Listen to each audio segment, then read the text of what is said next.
Welcome to episode 15 of UFC Addicts. My name is Aaron, and I'm here as always with my co-host Leyton, and we are here to cover UFC 232 from Inglewood, California, not Las Vegas. So I don't know if anybody's heard about that, but we'll talk about that in a moment here. It is John Jones versus Gustafsson 2 for the interim light heavyweight title. So, as always, I'm here with my co-host Leyton. What up, buddy? What up? So that is a crazy event that's happened. We've gone from Las Vegas to LA, and that's all because John Jones tested positive for, an extremely small amount of a violated substance from USADA. Yeah, I know you think that that whole shift of event, you're not happy with it. It's pretty crazy. Even Mark Hunt tweeted out at Dana White about the fans. It's crazy. However, in the positive thing, in these 10 days off, betting wise, I've had a great time. I have been absolutely caning darts. Just not really been focusing on MMA. Some of these accumulators that have come in for me have just been crazy. And hopefully I can take that luck into this card because we need a bit of luck. The last two main events, they haven't gone good. They've gone pretty bad. So I could say it was the last two for me. What are my numbers in main events? You are 3 out of 14. Whew. That's under. That's not good. That's under 20%. Yep. That's around 20%, I should say.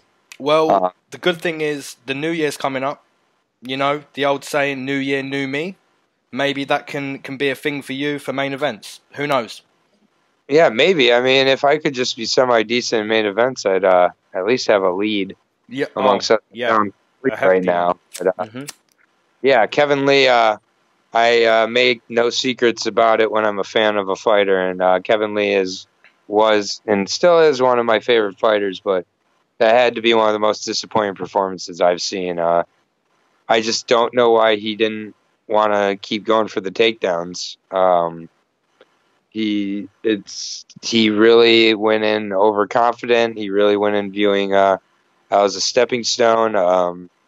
And it seems like overall the fans are pretty happy. They seem to have wanted Al to win. They seem to have not liked the cockiness and the dancing. I don't really care about that one way or another, except for when it leads to what I viewed as kind of an unfocused performance. Mm-hmm. Yeah, I mean, the first round, it was really the first round for Kevin Lee, where he spent 5 minutes standing. He didn't get a takedown in the first round. And, I know he got the takedown in the second and I think the third. But, heading into the fourth and fifth, the way he performed and the way Al performed, if he headed into those fourth and fifth, 2-1 up, it really would have been close. But the first round, that was the disappointing thing for me.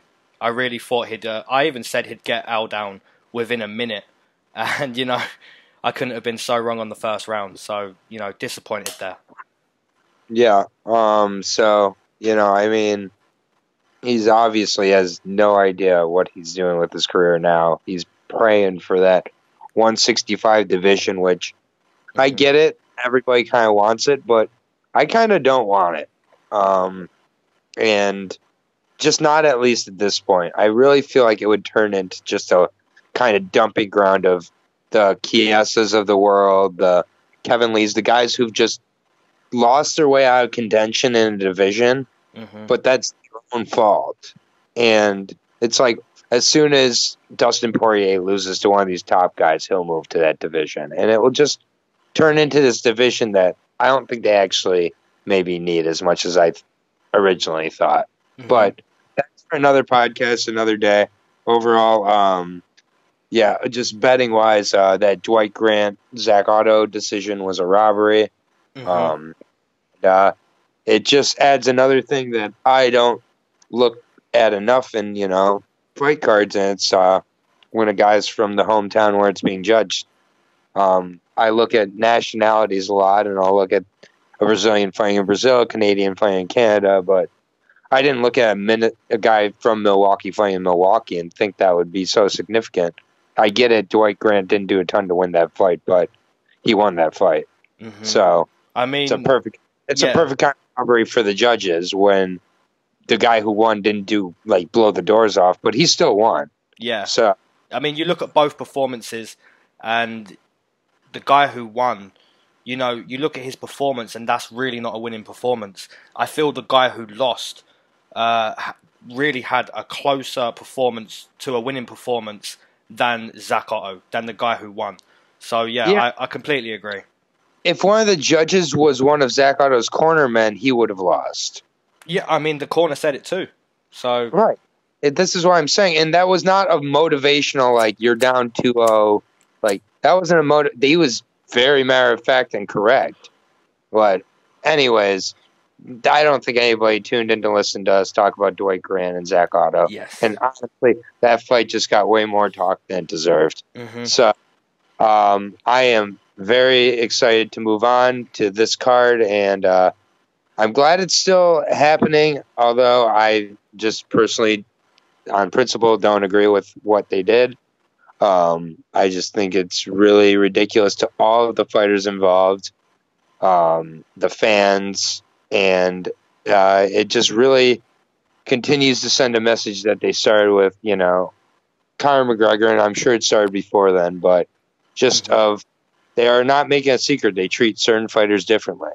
That being said, I want to see this fight from a selfish perspective, and now you have an extra storyline, and you got everybody rooting for Gustafsson. I'm sure there are most people rooting for Gustafsson now when he says stuff like, I don't care if you're juicing, I'm going to finish you.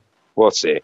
We'll see about that. But we'll talk about that fight, and I'm looking forward to this card. So let's jump in. Let's do it. Ben, let's do it. You want to lead us off with that first fight? Yes, okay. So, the start of the card, we have Brian Boom Kelleher versus Montel Quick Jackson. And I'll be breaking down Brian Kelleher. Okay, so he comes into this fight 3-2 inside the UFC. Notable wins over Yuri Alcantara. And his last fight, no, not his last fight. He also has a notable win over Renan Barao. Losses coming to Marlon Vera, and in his last fight, lost to John Lineker. I like this fight. I think this is a good fight. Brian Kelleher, he's looked impressive. He's looked impressive since he's been in the UFC. Even in his losses, he looks, fairly decent. Montel Jackson's going to be taller, longer, and probably going to have the advantage on the feet. Having said that, Brian Kelleher, his stand-up is decent. So how does he win this fight? He's going to have to close the distance, potentially mix it up, level change, get a takedown. Montel Jackson's debut against Ricky Simone, we saw he wasn't exactly great at stopping Ricky Simone from grappling, from shooting. So, I think Brian Kelleher is going to have to mix it up, level change, and obviously, close the gap. It's a close fight. It's a hard pick to start the card, but I am going to stick with Brian Kelleher here. I think he's looked very impressive, and I'm going to take him via decision, and a close one. Okay. I will be breaking down Montel Quick Jackson. This is a fight that was rescheduled from a fight card a couple fights ago. I think Kelleher, I believe, got sick after his weight cut. Yeah. So I'm not sure if he's having any trouble with his weight cuts or if that was just kind of, just a bad, food poisoning or whatnot. But I'm going to assume he's healthy. But anyways, Montel Jackson, 6-1 with 5 TKOs and 6 wins. He's 0-1, as you said, losing to Ricky Simone, which I thought actually I was pretty impressed with his takedown defense, a good amount of it. But I really think a good amount of his takedown defense was just a result of its tall frame. And Simone being one of the shorter, if not the shortest guy at 135. And so Kelleher, not much taller, but a little bit taller, as much better stand-up than Simone, but not as good of wrestling. And I think with Jackson, I think he has good length, really smooth stand-up, and really seems confident with his stand-up. And I think he's, just by result of his frame, got good takedown defense. I'm not sure how good his actual technique is, but I think if he can keep it on the feet, he definitely has a little bit of an advantage. It's not a huge advantage, though, and I think Kelleher may have the power. So I don't know. I just think that Kelleher is going to make this fight a little bit dirty. And even though I usually really love the taller fighter, I'm actually going to agree. I'm going to go with Kelleher here, and I'm going to have him getting the TKO in the second round. Simone was able to rock him with some ground and pound, and I think Kelleher could also do similar and finish it. So I'll go with a finish in the second and a good close fight. Nice. And what are the odds saying? I'm pretty sure they're very close, but let me pull up those odds right now. Because I'm pretty sure like Montel Jackson is getting some good credit from his debut. I know he lost, but I'm sure I saw these odds earlier on in the week, unless they've moved. This was close to a pick'em. Yeah, it's close, but Montel Jackson's a slight favorite at minus 165. Oh, okay.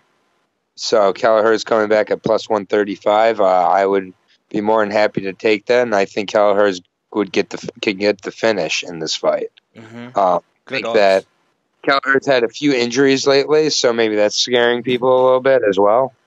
An injury and an illness, but just a little bit of doubt with regards to his health. So interesting odds, but I also do appreciate Montel getting some respect for giving Ricky Simone all he could handle in that fight. Mm-hmm. Ricky Simone is a good 135er. He's getting better, and Montel in his debut did impress me that he was able to push him. But I'm going to go with the underdog here in Kelleher to get the finish in the second. Nice, we agree. A nice way to start the podcast. Okay. Yeah, welcome back. And we are moving on to the next fight here, which is at welterweight, and it's between Curtis Millender and Siyar Bahadurzada. Wow. Sorry, just had to take my there, but yep. I will be breaking down Siyar the Great out of Afghanistan, and he is fighting at 170 here. He's 24-6 overall, 13 of those wins coming by TKO, 7 of which by submission. So I was surprised to see he had kind of that well-rounded of a game. I always thought of him more on as a stand-up guy, but pretty decent finish record there. He fights Jackson Winklejohn. He is 4-2 overall in the UFC with 3 straight wins coming against Brandon Thatch, which, remember Brandon Thatch? Remember when he was a thing? Mm-hmm. He was like a legit prospect for a second there. And then Benson Henderson came up from 155 and strangled him. Rob Wilkinson and Luan Changas are his last 3 wins. So he's won 3 straight, but those are the 3 straight. And he finished actually all 4 of his wins in the UFC. So, and his 2 losses have come by decision. So I guess that's the kind of part of the game plan with him, is give him the decision. He seems to struggle, but he's definitely, even though his finishing record's a little bit even, I think he's definitely more of a threat on his feet. And I've been impressed with his grappling, but I feel like he's using his grappling more to get to keep it on his feet. I think he's using it more as a defensive tactic than anything else. And I do really like this matchup, I think, from a technical stand-up for Siyar, but I think from a frame and physical and athletic standpoint, I just think he's completely outgunned here. But for some reason, I think it's going to be a close fight. And I don't know why. I just have a feeling Siyar's just going to be smarter and more crafty. And I think he's going to tire out Millender and get him finished in the third. So I'm going to take Siyar to get the finish in the third in what I would assume is an upset. Nice. Okay, so Curtis Millender. comes into this fight 2-0 inside the UFC. Wins over Thiago Alves and Max Griffin in his last fight. So yeah, let's look at both of his fights in the UFC. His debut, very impressive. He actually finished Thiago Alves with like a high knee or a flying knee. His fight against Max Griffin, it was a little closer than I would have liked, but one thing I did like from Curtis Millender is he came on very strong in the third. So yeah, he starts well and he finishes well. So yeah, I really like what I've seen from Curtis Millender. This is a step up in competition, but having said that, we've seen how good Max Griffin has been recently, so, it's a good fight. I like this fight, but we are going to disagree. This will be the first disagreement. I said we'd have a few on this card, and we're getting one nice and early. I think Curtis Millender is going to finish Siyar, and I'm going to take him to finish him in round number 1. Okay. Yeah, so, I did think about the Max Griffin fight, and I realized he did come on strong in the third, but, fighting close to Max Griffin, that's what just about everybody in the UFC is going to do. That's just kind of what Max Griffin does. Mm-hmm. He's a very, he's going to fight close to his competition every time. I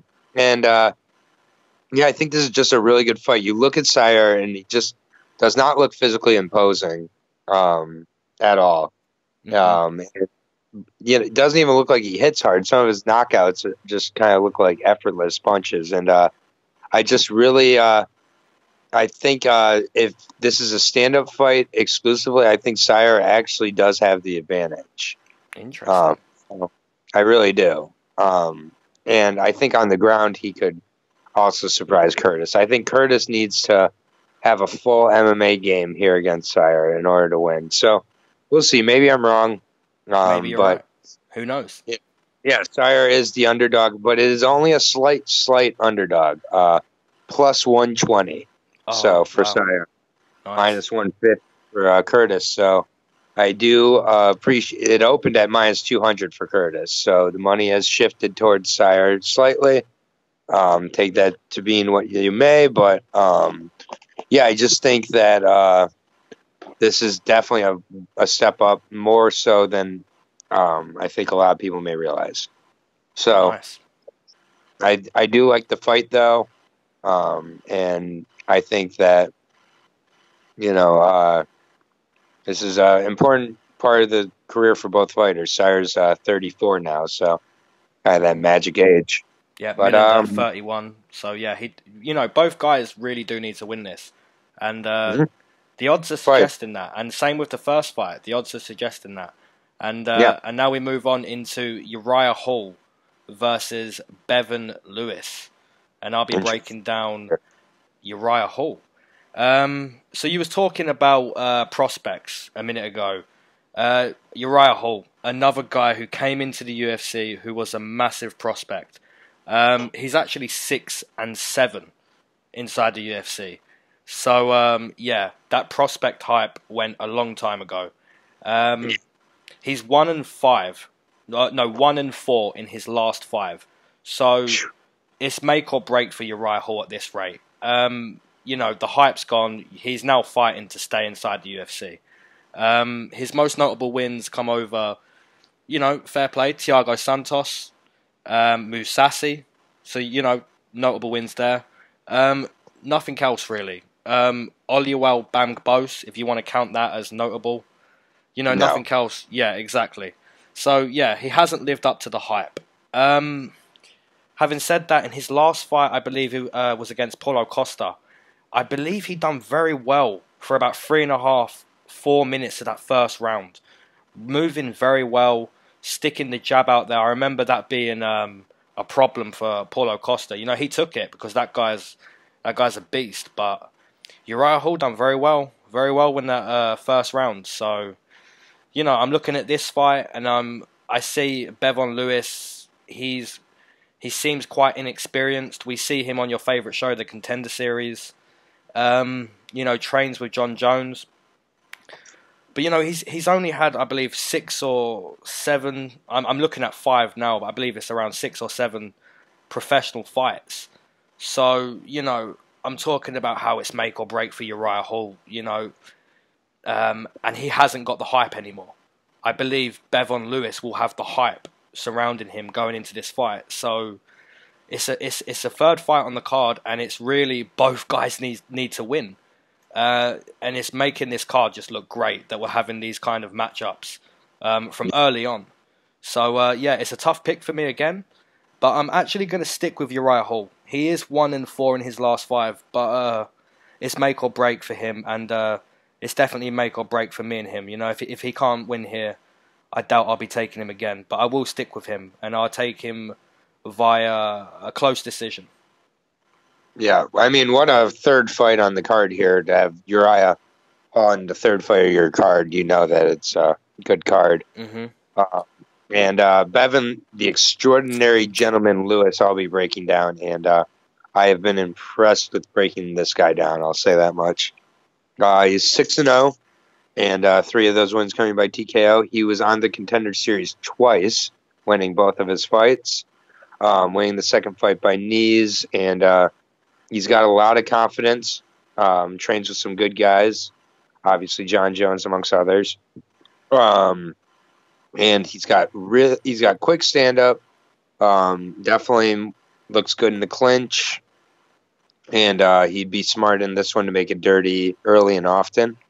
I don't think he's going to stand in striking range with Uriah much, and I really think that's the only place Uriah has much of a chance. I think if Bevon can stick on him and stick to him like glue, then I really think he can tire him out as the fight goes. And I just don't know which Uriah shows up here. He could show up and TKO him in the first, or he could kind of have a lackluster performance and get decisioned here. I'm going to go with Uriah Hall here. And I'm going to go with him to get a second round TKO.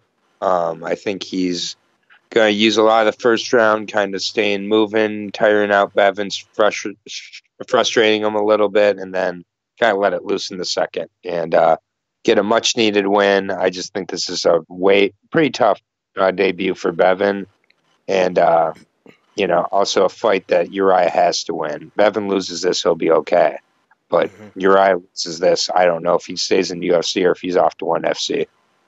Mm-hmm. Yep. Interesting. So, I agree with you pretty much. One thing we can say about Bevon Lewis is those elbows and knees in the clinch are pure nasty. I watched his Contender Series fight earlier on today, and they were just nasty. It's just so John Jones-like, the way he comes over the top with them.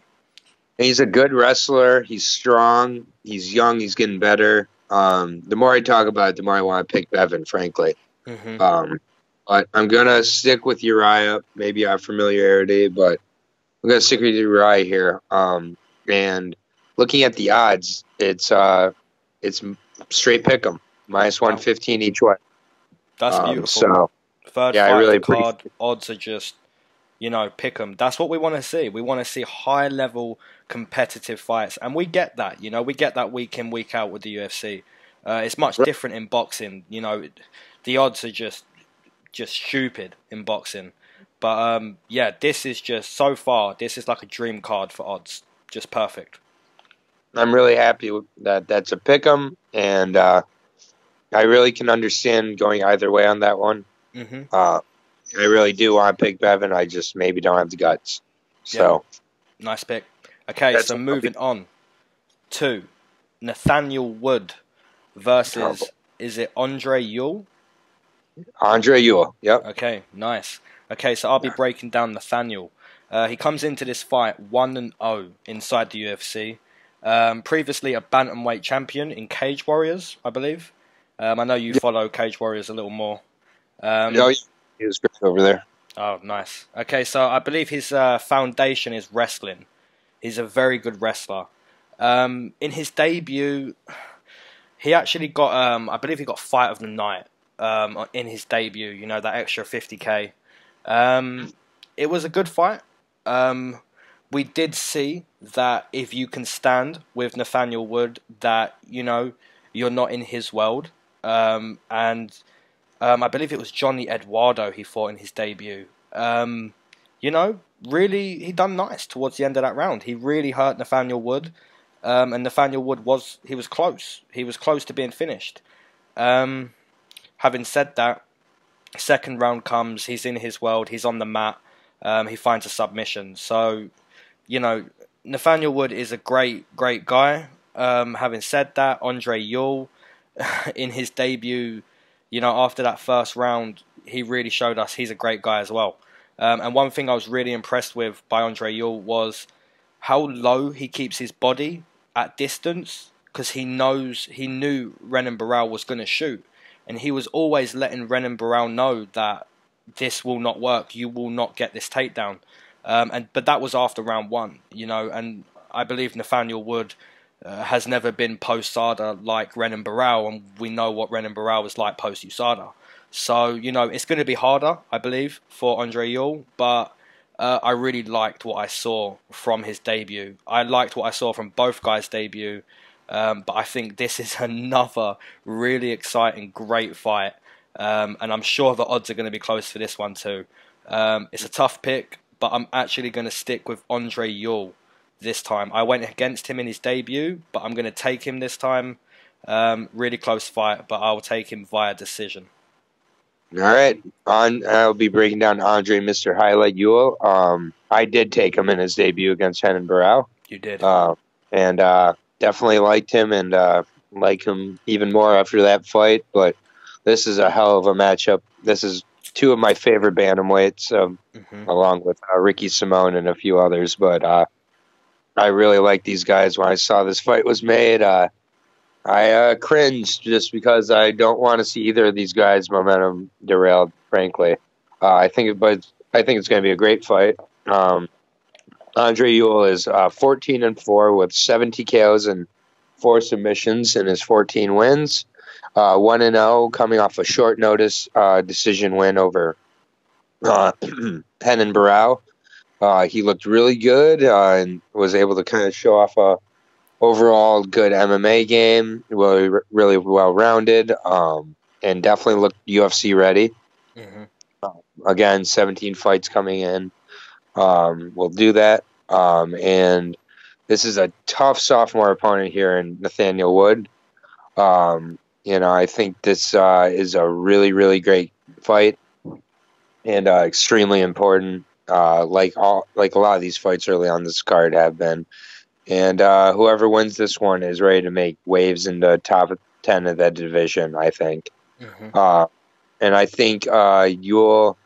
he'll look to mix it up on his feet, but wrestling-wise, I'm not sure he's going to be able to get it down. And I think Nathaniel could get it down from his wrestling. So I just am going back and forth in this fight, but I just think Ewell is going to be a little bit quicker and more technical, and I think that is going to be the difference in a split to close decision win for him. So... Nice. I don't know if he's going to try for any takedowns or if he'd be successful, but I think Ewell will be able to frustrate him enough with his movement and his long reach on the feet to get the win here. But this is as close as it gets. Odds are 115 each way, so it's a pick 'em. Wow! So 4 straight really competitive fights. Yep. You know, this card, I keep saying it, man, this card is just, it's heaven. It's heaven for a gambler, because, wow, these odds, just 4 straight fights, 4 pick'ems, basically. You know, This is great. I'm loving this. Yeah, it's it can be like this all the time if they really just focus on, you know, really just making the right matchups for the right reasons. Which is what they've done here with a lot of this early card, and throughout it, really. It's a great way to end the year. Yeah, and that early prelims, I mean, you know, is just stacked. I mean, that's the end of it right there. That's the capper for the prelims. So if you have Fight Pass here, you're not questioning your decision to have it this month at least. Yeah, for real. So I think that's a really great fight there. It's got some huge stakes, like all these fights, very close. But you got Andre Ewell and Nathaniel Wood. You got Uriah Hall. You got Curtis Millender on here. You got Brian Kelleher. That's your early prelims. Mm-hmm. Like, that's come great. on, man. Right, let's go. Yeah, so we're now moving on to the prelims, which will be on FS1 over in the States. And what a way to start it. BJ Penn and Ryan Hall? What a weird fight. This is the definite. I know we say weird fight a lot and people get annoyed by it maybe, or maybe they don't. But this is a weird fight. Mm-hmm. And according to the UFC website, Ryan Hall has a 0-inch leg reach. So, you know. That's hilarious.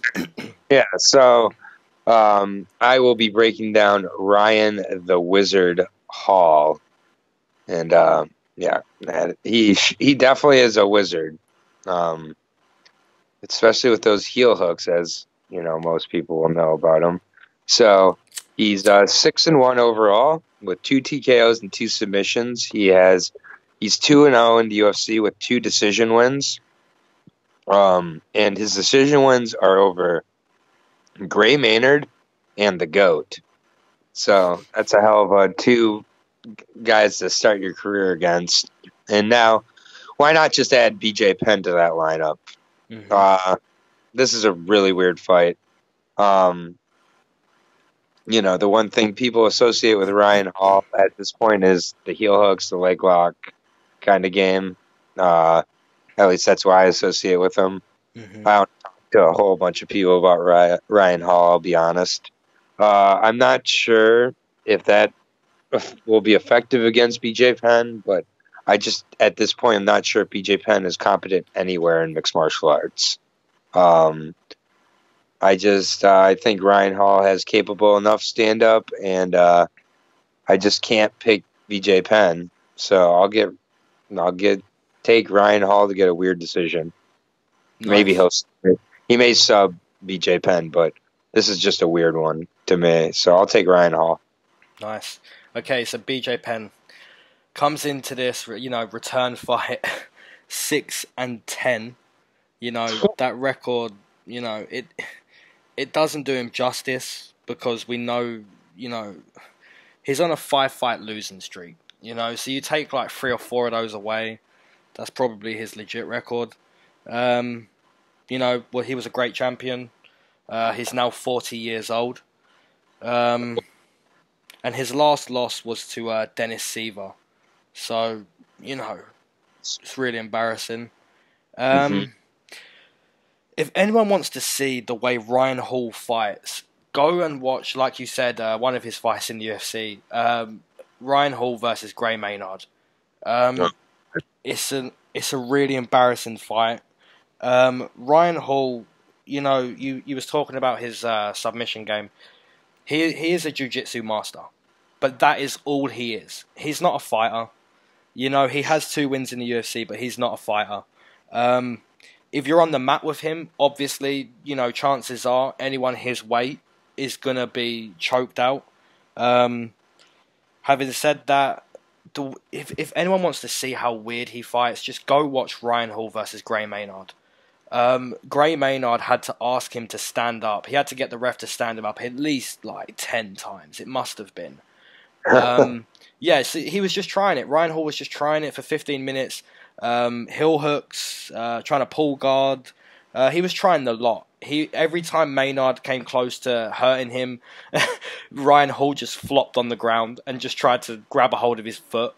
So yeah, that's what he's known for. He's a jiu-jitsu guy. I don't look at him as a fighter.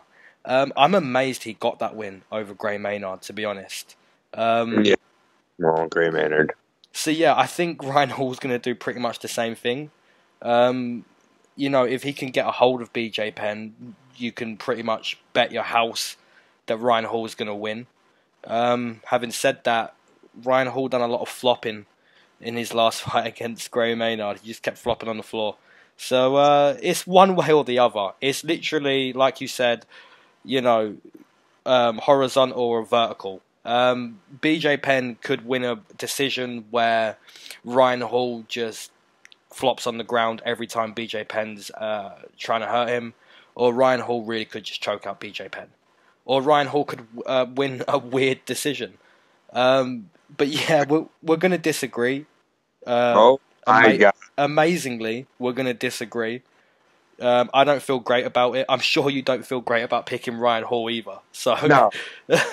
yeah, I'm going to take BJ Penn to win the strangest decision you've ever seen in your life. Fuck out of here. I can't believe you're picking BJ Penn. I can't believe you're picking Ryan Hall. He's 2-0. BJ Penn has no. That's a mistake. We agree though. This fight shouldn't happen. Yeah, well, that's fair enough. Yeah. I'll tell you what the odds opened at. Okay. They opened at -190 for Ryan Hall. As of today, the day after Christmas, Ryan Hall is a -550 favorite. Wow. So everyone thinks Ryan Hall's going to get a hold of BJ Penn then? Yeah. I mean, there are not many people. I mean, the money has shifted more than double to Ryan Hall since opening. Wow. So, and what's BJ Penn? Plus 375. Okay. That was around what Jordan Rinaldi was against Jason Knight. Mm-hmm. So I'm down for that. So good for you for picking it. I don't agree, but it is what it is. I mean, I would love to see him win. That would just be fun to. I don't know who you put BJ Penn against. Hopefully, he just makes the right option there, get the win and go. But I doubt that. No chance. He doesn't make right options. So we're on to a much better and more normal fight here at 135 between Douglas Silva de Andrade and Petr No Mercy Yan. I will be breaking down Douglas Silva de Andrade. The 135er, 25-2 with 19 TKOs in those 25 wins. He is 3-2 in the UFC with a win over Chito Vera in his last fight by decision. So that was a really good fight, but definitely an impressive win. He has a sub-loss by guillotine to Rob Font. And de Andrade, he likes to get in there and bang. And he's fairly active, albeit pretty one-dimensional fighter. But he's had quite a bit of success with the Muay Thai. So he's just willing to get in there. And in a lot of ways, I think mirrors his opponent, Petr Yan. So I think we're in for a really good fight again here that I think could take place a lot on his feet. I think it's going to go back and forth. And, again, I don't think it's going to spend a lot of time on the ground. I think it's going to be a similar fight to the Kelleher Jackson fight, except there's not going to be that difference in the frame. But I just think it's just going to be on its feet and back and forth. And I'm going to take Petr Yan to get his first loss here and Silva de Andrade to get a decision win in a close fight. So I'll take Douglas Silva de Andrade by decision. Nice. Okay, so Petr Yan comes into this fight 2-0 inside the UFC. Wins over Ishihara in his debut, where he basically destroyed Ishihara. And his second fight in the UFC was against Jin So Son. This fight was just amazing. Personally, this was my fight of the year. And the crazy thing to me is no one's talking about it. And I'll tell you why no one's talking about it. Because it was on a Russian card, and no one knows who Petr Yan is. A few hardcore fans, if you're listening to this podcast, you're basically a hardcore fan, and you most likely know who Petr Yan is. But for the most part of UFC fans, no one knows who Petr Yan is. If you want to talk about Petr Yan on forum, no one's going to respond to you. No one knows who Petr Yan is. But this fight, Petr Yan versus Jin So Son, this fight was crazy. I'm convinced that Jin So Son is a Chinese robot. He took some shots and he stood there, he laughed, and he gave some good shots back to Petr Yan. So yeah, this is another great fight. Petr Yan's just looked nothing but great to me so far in the UFC. But I've got a guard against. That. You know, I get kind of caught up in a guy's career, a short career where they've done really good, and you know, I'm kind of disregarding the next step up in competition. But I do agree with you. I think this takes place on the feet, and I don't think that's Petr Yan's downfall. I could be wrong, but you know, Petr Yan, he's just looked great. But this is another great fight, and we're going to disagree again. I could be wrong. I could be right. I think Petr Yan has looked very good on the feet. He has a chin. He has great stand-up. And I think he gets a TKO win here in round number 2. Okay. Yeah, I think it's going to be a good fight. I think either guy could finish the other. And the odds, it opened at plus 110 for Silva de Andrade. So Yan was a slight favorite at minus 130. It shifted more than double to Petr Yan, minus 285 now, plus 225 for Douglas Silva. Okay. De Andrade. So I would feel pretty comfortable betting on that underdog there. But yeah, Petr Yan is a good fighter. And somebody's stand-up is not going to be good enough in this fight. Silva de Andrade has not been outgunned and lost a stand-up battle yet in his 5 fights. So it's going to be interesting. Yeah, this is another sneaky good fight at 135, but I'm looking forward to it. Nice. So, okay, yeah. So we move on to Cat Alpha Zingano versus Megan Anderson, and I'll be breaking. Megan. She's Australian. It's Megan. It's not Megan. It's Megan. Okay, so I'll be breaking down Megan Anderson. Okay, so she comes into this fight 0-1 inside the UFC. Previously fighting in Invicta. She had four fights that ended in finishes for her before she joined the UFC. So, you know, it's nice to see a female fighter who's getting it finished. We have quite a lot of decisions when it comes to high-level female fights in the UFC, which, you know, it puts most people off, like it's a boring fight. But, you know, this 145 division, you know, these girls are going to be hitting harder than the 25 and 15 and even the 35 division. So, yeah, I'm really looking forward to this 145 division, you know, really, you know, taking off. In her debut against Holly Holm, you know, I thought she'd done okay. I'm surprised the way she lost. I did bet against her that night, but I'm surprised how she lost. She lost. Holly Holm basically wrestled her. She took her down, and Megan Anderson could not get up. And I don't know if this is down to Anderson not being good enough with wrestling, or whether it was just Holly Holm was fighting competition where she was able to show different aspects of her game. So yeah, this is a tough fight to predict again. I'm gonna stick with Anderson. I did bet against her on her debut. I'm just gonna say, you know, I can't count her out yet by saying, you know, she loses because, you know, girls wrestle her all the time. You know, that happened once. That happened in her debut. And, you know, Holly Holm's great. We didn't think Holly Holm was going to do that. But, you know, Megan Anderson, she's taller here, she's longer, and she has, you know, she does have good stand-up. So, you know, unless Cat Zingano can replicate what Holly Holm did in the wrestling, you know, fair enough. But I'm going to stick with Anderson here and assume she doesn't get wrestle-fucked. And I'm going to take her via decision. Okay. I will be breaking down Alpha Cat Zingano. She is 10-3 overall with 5 TKOs and 3 submissions, 3-3 in the UFC. Coming off of a solid decision win at 145 against Marianne Renault. She also has wins over Misha Tate and Amanda Nunes, both by TKO. And she is definitely tough and has a lot of skills to match that. And I think looked re-energized and refocused at 145. And I think there's a really good chance she goes in there and follows Holly Holm's game plan exactly. I think she does mix it up and look to get it to the ground against a much taller and larger Anderson and sap some of that strength from her and land some good ground and pound. And I think she gets a decision win here and pretty convincing decision win for Kat Zingano. I'm not sure if Megan Anderson really belongs here or not.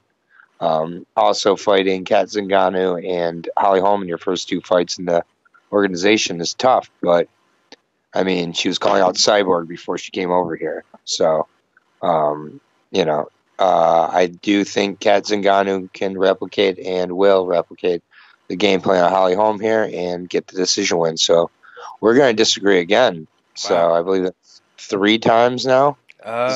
Yeah, that's a few. That's like 1, 2, 3, 4, 5. I think that's 5 times. I think that's 5 times. Well, anyways, it is what it is. 4 or 5. Probably 5. Kat Zingano is finally I'm picking a favorite in our disagreement. Kat Zingano is the favorite at minus 160. You can get Megan Anderson at minus 125. Minus 125 or plus 20. Okay. 25. Okay. Yeah. 25 for Anderson. I think Zingano can follow that game plan exactly, and that's what I'm banking on. Nice. Okay. So moving on to Andrade Arlovski versus Walt Harris, and I'll let you take it away with Walt Harris. Walt Big Ticket Harris. He is 11-7. He has 11 TKOs and his 11 wins. So that is what he's in there to do. He's 4-4 in the UFC. His best wins being, I guess Chase Sherman. He does not tend to go to decision, so there's that. And he just doesn't fight the highest caliber of opponents. And while Andre is at an advanced stage in his career, I don't think he loses to a guy like this. Hang on. Chico, chill the fuck out. Chico. Hey! I'll lock you up if you bark again. Anyways, sorry about that. Listened. Oh, he listened. Yeah. He's fucking laying down. Good boy. Sorry about that. All right. So, Walt Big Ticket Harris, he just hasn't fought that great of guys in his career. And I get it. Andre's at an advanced stage, but he's not. I just don't see him losing to a guy like Walt Harris. And I guess I'll take Andre to get one of those kind of average decision wins. Walt should be cut. I think this could be kind of a rough fight, but I'll take Andre. Nice. By decision. Okay, so Andrade Arlovski comes into this fight 6-7 inside the UFC. Previously a heavyweight champ. He's now 39 years old. What can we really say about Arlovski at this point? And I feel like I've been saying that for like 3 years now.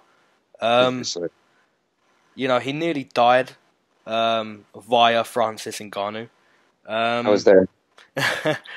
He beats guys like Junior Albini and Stefan Struve. So, you've got to ask yourself, is Walt Harris one of those guys? And, I really thought we'd disagree on this fight, but we're going to agree. I just don't think Walt Harris has beat high-level guys. Having said that, Andrade Arlovski's just disappointing at times, man. And more so now than ever. You look at the performance against Taitavaza and it's like, this guy still has it in him. And then you look at his last performance against Shamil, and it's just like, man, come on. Like, you're just there. You're not even, you're not even trying anymore. You're just there. You're just in the fight. You're reacting to stuff happening, but you're not doing anything. You're just there. So, it's really what Andre Arlovski turns up. Is it the guy who was on the brink of derailing Vaza, or is it the guy who's just there? And I'm gonna, I know you probably don't feel great about that pick, but I'm gonna agree with you. I'm gonna stick with Arlovski. And when you tell me stuff like Walt Harris has finished all of his wins, I really could see him finishing Andre Arlovski. But at the same time, Andre Arlovski beats guys like Stefan Struve, and I feel Walt Harris he's one of those guys who Arlovski could extend his UFC career by beating. So yeah, I'm gonna take him the same way you took him, by a weird decision. There's a high possibility that we're very wrong in this pick, but it's more a bet against Walt Harris. But then again, it's really hard, man. But I'm going to stick with you. I'm going to take Arlovski via decision. Yeah, and Walt Harris is the favorite at -170. So Andre's a slight underdog at +130. Nice. So taking quite a few underdogs here, but yeah, that one could easily shift before fight night. But yeah, I just think I'm banking that a guy similar to a guy who fought Tai Tuivasa shows up. So I think if so, he's able to beat Walt Harris, who is exactly on the level of Junior Albini and all those guys that he's beat. I think that's exactly where he is. Yeah. So we shall see. But yeah, we are going to agree, and we're moving on to the main card now. Yeah. We start at 145 with Chad Mendes and Volkanovski, and I'll be breaking down the great Volkan. No, I'll be breaking down Chad Mendes. Are you breaking down Volkanovski? Correct. I'm breaking down Volkanovski. Okay, I'll be breaking down Money Mendes. Comes into this fight 9-4 inside the UFC. His most credible wins coming over Ronnie Yahya, Darren Elkins, Clay Guida, Nick Lentz, Ricardo Lamas. Losses coming to Jose Aldo twice, Conor McGregor, Frankie Edgar. So, you could say this guy's a 145 veteran. He's a strong wrestler. Very solid stand-up, you could say. His punches very strong. He's a very strong guy. He's had one fight since returning from the USADA violation, and that was against Miles Jury. He looked very good. He looked okay. Miles Jury didn't look too okay that night, so nothing too special from Chad Mendes. He did get that win via TKO though, so that's fair play for a wrestler. I'm looking at this fight. It's another great fight. Volkanovski is also a strong wrestler. He proved against Darren. You do it against Darren Elkins. It's not really proof, but it's nice to always see it. Volkanovski, very good stand-up in that fight. Very strong in his punches. I believe it's like a mirror fight. I believe both guys are as talented as each other. You could say Chad Mendes has better wrestling, but we really don't know that. Volkanovski has very good wrestling, and he's at the start of his UFC career, so beating a guy like Chad Mendes, makes people jump onto his wrestling credentials even more. Yeah, it's a great fight. I'm actually going to take Volkanovski. I'm going to take him to have a great fight, use some wrestling. I think it's going to be a great stand-up fight as well. But I'm going to take him to win a very close decision. Nice. All right. I will be breaking down Alexander the Great Volkanovski. He is 18-1 overall in his career, with 10 wins coming by TKO and 3 by submission. He's 5-0 in the UFC. He's coming off a win to Darren the Damage Elkins. Other than that, he doesn't have a ton of notable wins, but he beats who's in front of him. He's got a win over Mizoto Hirota, Shane Young, and Jeremy Kennedy. So overall, he's pretty aggressive. Seems to have good power. This is a huge step up for him. Huge step up from Darren Elkins. I don't think it's anywhere close. And I just, I'm I think it's a big matchup, and I just think Chad is really hungry coming off that USADA ban for what he claims is psoriasis medicine. I don't take any USADA excuses serious, honestly. So, whatever he was on there for, he's looked good coming off it. He looked great against Miles Jury, I thought. Mm-hmm. I was actually very impressed. Miles coming down from 155 and Chad looking like he was the one coming down from 155. And I think Chad does things a little better than Volkanovski and has the experience edge. So all that adds up to a decision win for me for Chad. So we are going to disagree yet again. And Chad is the favorite at minus 160. Volkanovski is coming back at plus 130. So, close fight. I definitely can understand wherever people are leaning on that. I'm just between the matchup and the experience, I'm giving it to Chad. But good fight. And the good fights continue into the next one, which is at 205 here between Uriah Latifi, the Sledgehammer, and Corey. Formerly, his nickname was 25-8 because instead of 24/7, he's got an extra hour and day that he puts effort into things. He wisely changed his nickname to Overtime. Not much better, but better than 25-8. So I will be breaking down Uriah Latifi, who is fighting, I believe it's out of Sweden. And he is 5'8" and 205. He is an absolute bowling ball. And he definitely hits like a sledgehammer. He's 14-5 overall. He's got 5 TKOs and 5 submissions. He's also crushing with his grappling. He's 7-3 in the UFC. So I did not realize this was going to be his 11th fight in the UFC.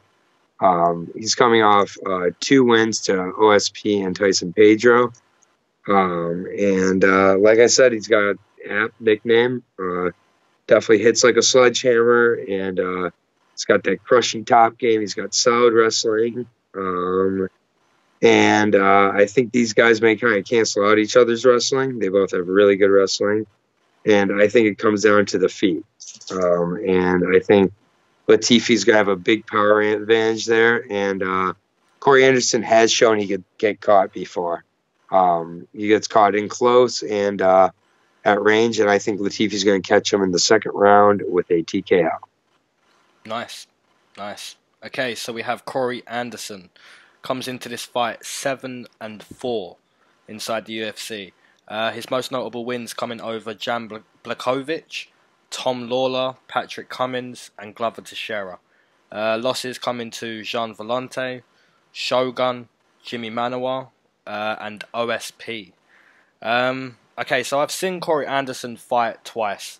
I was at the fight in London where Jimmy Manuwa knocked him out. I was also at his last fight where he had a good performance and beat Glover Teixeira.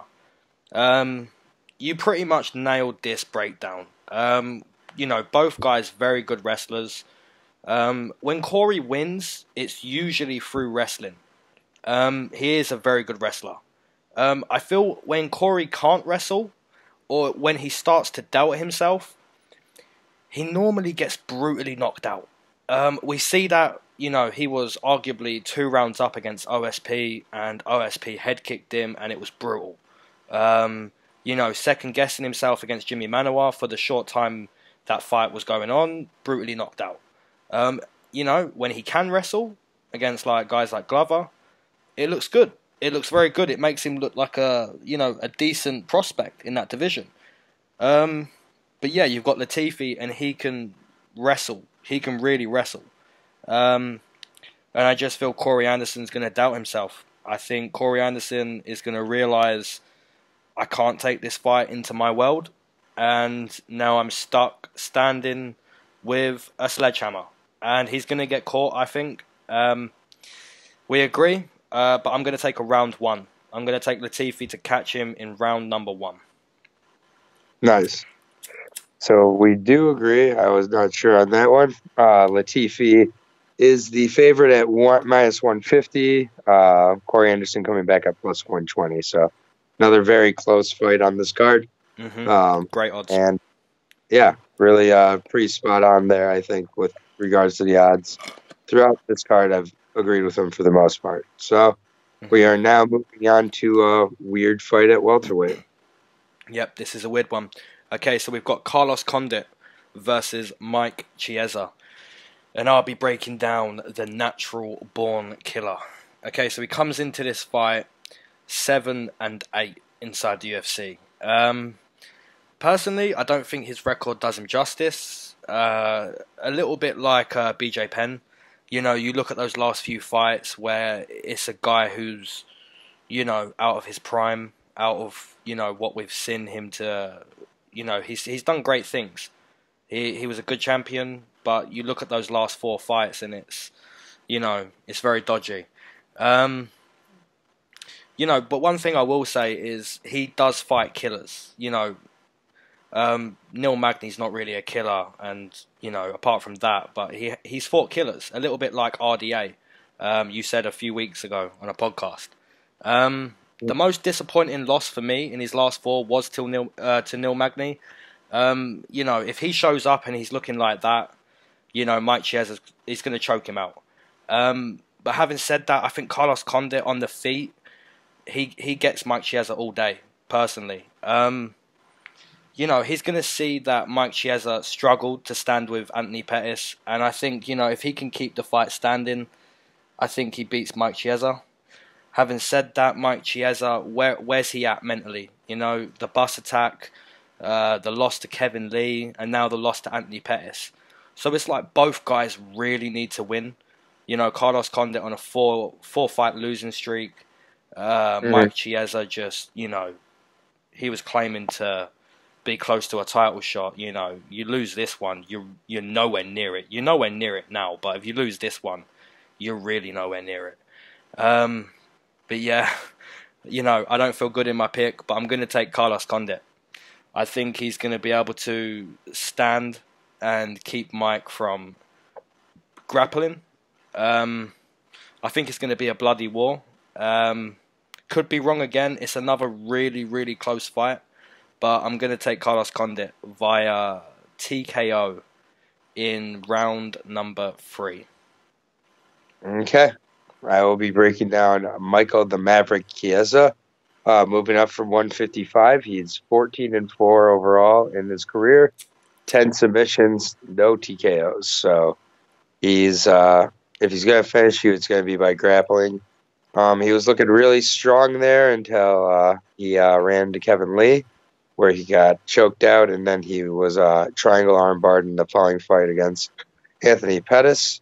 This is a weird fight, but as much as you're questioning where Chiesa is, I'm really questioning where Condit is mentally. I don't know if Condit wants to be a fighter at all at this point.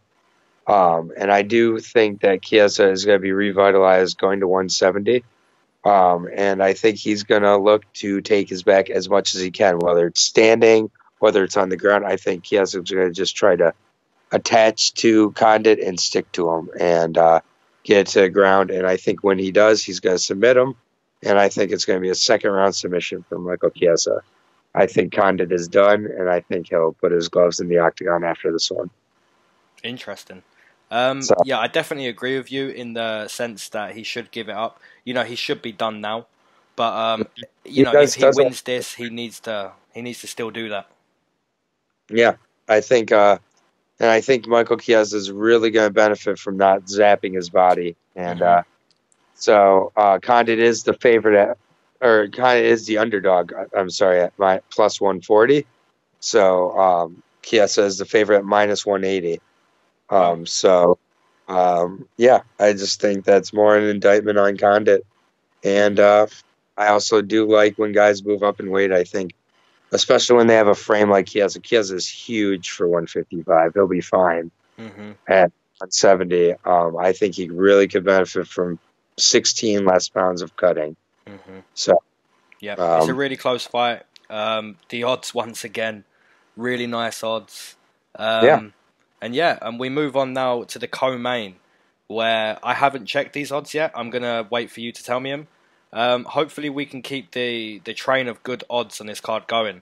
because you know when Chris Cyborg fights, she's got these insane odds. So we'll see what's going on there.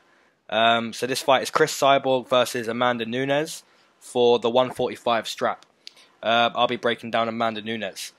Okay, so she comes into this fight 9-1 inside the UFC. She's currently the women's bantamweight champion. Her most impressive wins coming over Germaine de Randamie, Valentina twice. I know you're not happy with that, but we'll not get you started on that. Thank you. She beat Misha Tate, Ronda Rousey, and Raquel Pennington. So, yeah, she's a killer. She's a killer, she's a champion, and she's Brazilian. So those three things right there, both these girls have in common. Both girls are killers, both girls are champions, and both girls are Brazilian. So this is already, this is a great fight. This is a great fight. And I honestly really believe that we could potentially see Chris Cyborg lose for the first time. Amanda Nunes hits very hard. It's something Chris Cyborg was able to disregard from pretty much every woman who stepped into the octagon. Holly Holm done very good for 2 rounds. That wasn't down to Holly Holm hitting hard. That was down to Holly Holm having really good footwork and, being a little bit more brave than she's, not. She's not really brave. Amanda Nunes is extremely brave. And, her footwork isn't as good as Holly Holm, but she's bigger. She's a bigger girl and she hits harder. She doesn't need to move like Holly Holm. Having said that, her footwork is very good. We saw that against Valentina, where she played the outside game for 25 minutes. It is good enough. Having said that, Chris Cyborg, she's a tank. She's a tank, She hits very hard. She doesn't have to grapple. She uses her defense there when girls try to take her down. Potentially, I think we could see Amanda Nunes take down Chris Cyborg. This is just a great fight. The thing is, the MMA community would not be amazed if Chris Cyborg won this fight. People would just be like, oh, yeah, it was Chris Cyborg, of course. But that's the thing. People should be amazed here. If Chris Cyborg can just finish Amanda Nunes the way she's finished every other girl, people should be amazed. But she won't get that credit. People would be amazed, though, if Amanda Nunes won. And it would be amazing. But at the same time, if Chris Cyborg takes out Amanda Nunes, that's insane as well. Because this fight here is, I haven't been this excited for a female fight in quite a long time. I'm not gonna lie. So yeah, I could pretty much speak about this fight for another 10 minutes. So I'm not gonna go into it too much. I think Amanda Nunes, if she survives those first 2 rounds, who knows how those last 15 minutes are gonna go. So yeah, I'm gonna take Amanda Nunes. I'm gonna take her to shock the MMA world. And I'm going to take her in round 3 to get a TKO finish over Chris Cyborg. Interesting. Okay, I will be breaking down Chris Cyborg.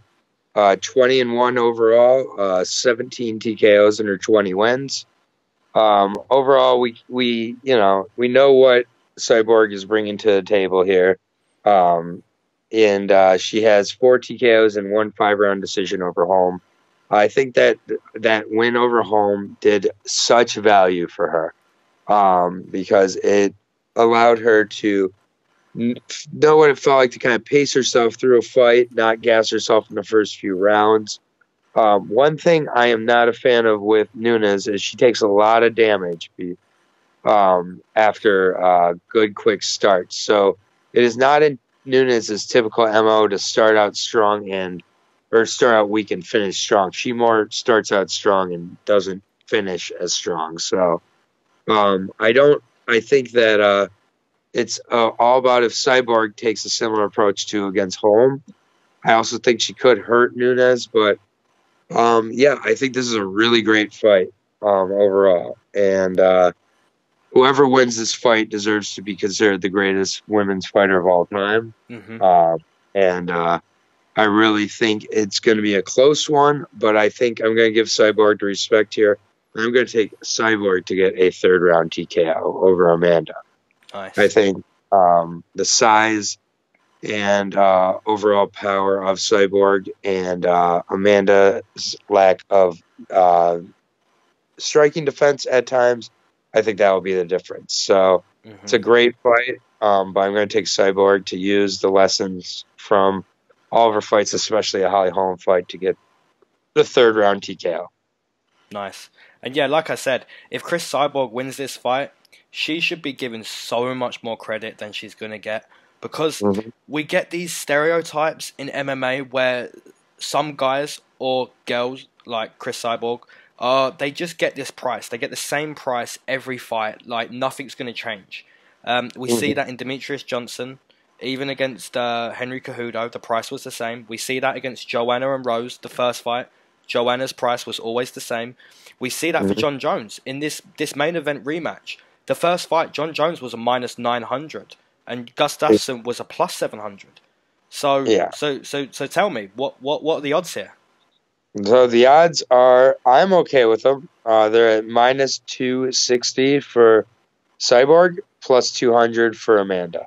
Nice. So that's a dip down. That's a big dip down for Chris Cyborg. If you go look at all of her fights, I believe she was even a minus 320 or something for the Holly Holm fight. Yeah. So this, to see Chris Cyborg down to a minus 250, a lot of people are giving Amanda Nunes credit. And, if Chris Cyborg can still win here at minus 250, which is basically a pick'em for Chris Cyborg. Chris Cyborg will never be evens. So to see her down at 250, that's the lowest it will ever get for Chris Cyborg. And this fight here is just amazing. So, yeah, to say this is before the main event, I'm literally as hyped for this fight as I am for the main event. And that moves us off into the main event. I'll let you take it away with your guy, Bones. Oh, yeah, all of our guys. Mr. John Bones Jones. I'm not even going to touch any of the PED talk. I don't care at this point. In my opinion, there just shouldn't be drug testing. It doesn't. But I'll just leave that there. John Jones, it says he's 22-1, but as far as I'm concerned, he's 23-0. 9 TKO wins and 6 submissions in those wins. And what can you say about Jones? In the octagon, he's the best to ever do it. He's beat everyone from Machida to Vitor to Gus to Cormier twice. It's outside the octagon that continues to cost him the most in his career, and nearly cost this rematch. Luckily it didn't. Change venues to L.A., this was his toughest fight in the octagon the first time against Gustafsson. It's definitely a tough test for John to come back after another extended absence. Remembering how he looked against OSP, where he really was not too impressive and just kind of skated by. If that Jones shows up here against Gustafsson, he's got some real problems. And Gustafsson truly believes he won the first fight, and I think he believes he's going to win the matchup here too. And I think he believes he's got a good matchup with him. And Gustafsson, I really do think he wants and believes he's going to win.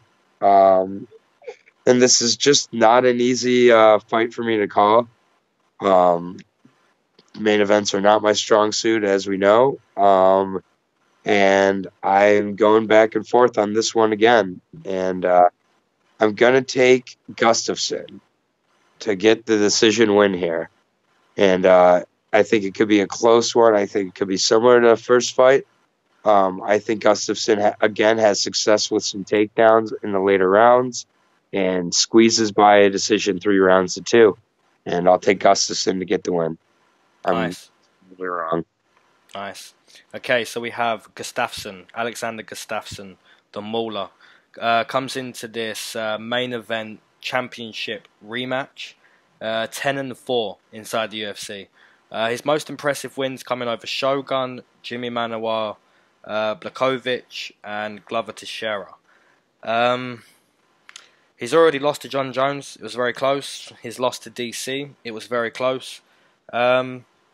Rumble Johnson destroyed him, but we see how hard that guy hits. So how does the rematch go? I don't know. I have no clue. No one knows how this rematch is going to go. This could be, the same. This could be Gustafsson with that uppercut that he's great at. It could be over in one. This could be Jon Jones landing a nasty elbow. Round 1, round 2, whatever round. This could go any way. And like I said, some guys' odds are not movable. Jon Jones was a minus 900 for the first fight. Everyone thought he was going to kill Gustafsson. I highly doubt he's going to be a minus 900 this time. You know, it's a tough pick. It's a very tough pick, but the way I've decided is, you know, I basically agree with what you said about Jon Jones. He is the greatest to ever do it. In my opinion, he is the best champion. He's the best champion we've seen.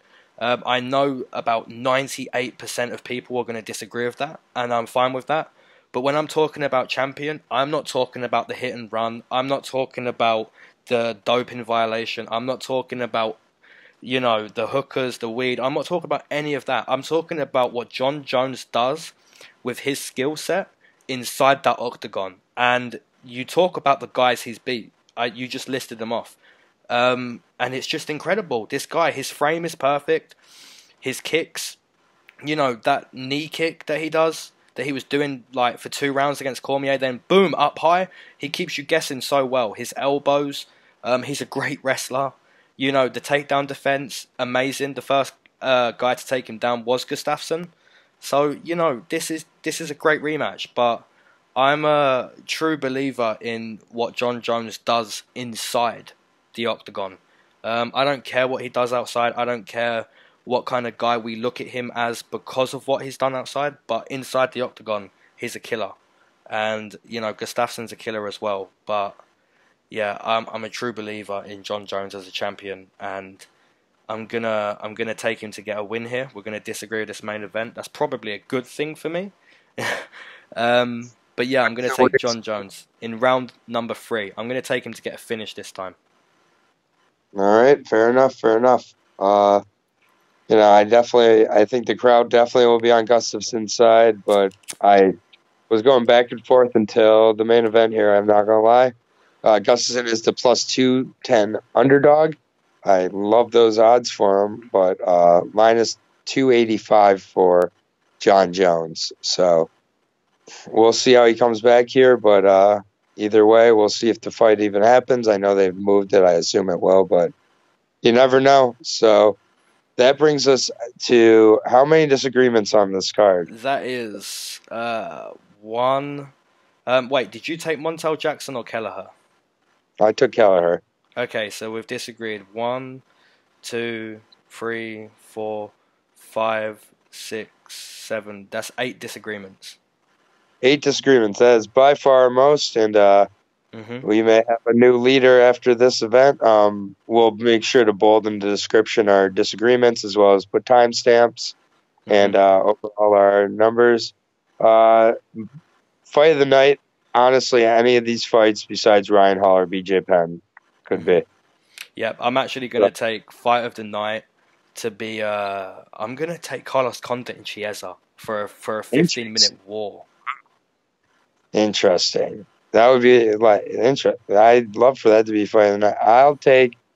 I guess I'll just, you know, for fun here, I'll take Siyar Bahadurzada versus Curtis Millender. Nice. I think that's going to be a battle, but I'm excited. After last event, I had fallen out of love with MMA for about a week, but I'm back, and I'm ready to forgive and forget and just ignore that this fight card was moved, and I'm looking forward to these fights, and we will ring in the new year with the next fight card here, but this comes to the end of the 8 weeks, 9 fight cards, so it's been a fun little ride here, and at times a little frustrating, but yeah, we've gotten this one up, and I'm looking forward to the fights on Saturday, man, but I think I've got all I had to say about the fights out of the way here. Yep. Okay, so yeah, that's 8 disagreements for this card. We've done pretty well since we started the channel. This is the last event of the year. I've hit 109 out of 171. You've hit 106 out of 171. So, you know, the percentages are really good. 8 disagreements this time. So, you know, no doubt we're going to be around the same mark again. So, yeah, enjoy the card, enjoy the end of the year, because this is a great card. You know, the odds suggest it throughout the whole of the card. And yeah, we'll be back around 10th of January. So yeah. Yep, sounds good. Yep, Right. Thank you for all the comments. Thank you for all the likes. We appreciate the feedback, and we will continue to improve here in the new year, and we're not going anywhere. Yeah. Until next time, Leyton. Peace. Peace out, bro. Peace.